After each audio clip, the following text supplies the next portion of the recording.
Brinkley, settle down.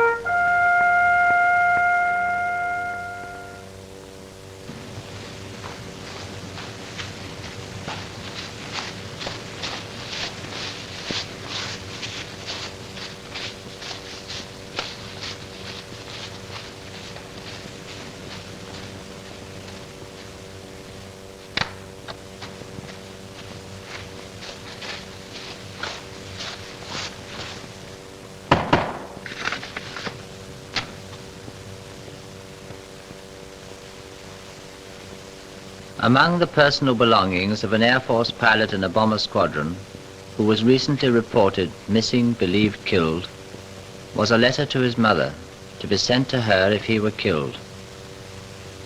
His station commander sent the letter to the young officer's mother, asking whether it might be published anonymously. He wrote that the letter was perhaps the most amazing one he had ever read, simple and direct in its wording, but splendid and uplifting in its outlook. He felt that the letter might bring comfort to other mothers, and that everyone in our country would feel proud to read of the sentiments which support an average airman in the execution of his present arduous duties. He received the mother's permission. The letter was published in the Times, and it is presented in its present form in the hope that it may become known to the greatest possible number of this young officer's countrymen, at home and abroad.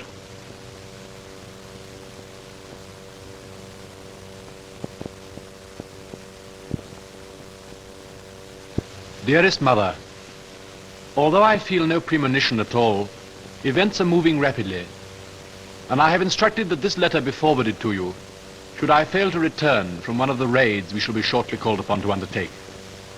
You must hope on for a month.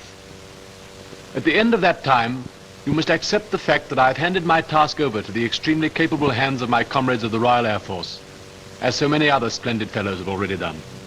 Though it will be difficult for you, you will disappoint me if you do not at least try to accept the facts dispassionately, for I shall have done my duty to the utmost of my ability. No man can do more, and no one calling himself a man could do less. I have always admired your amazing courage in face of continual setbacks, in the way you have given me as good an education and background as anyone in the country, and always kept up appearances without ever losing faith in the future. My death would not mean that your struggle has been in vain. Far from it. It means that your sacrifice is as great as mine.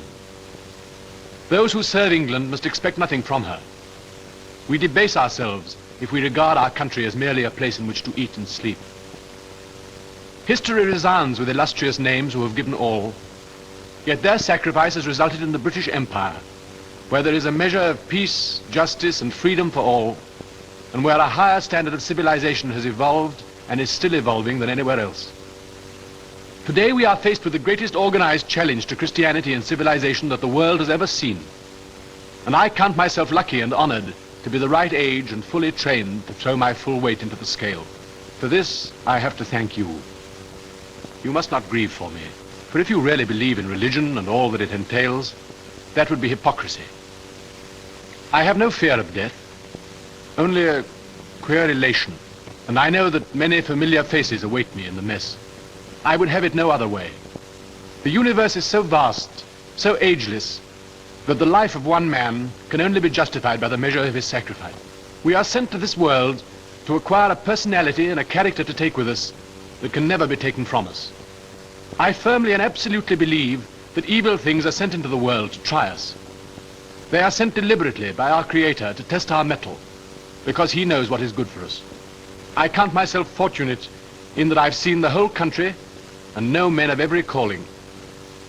But with the final test of war, I consider my character fully developed.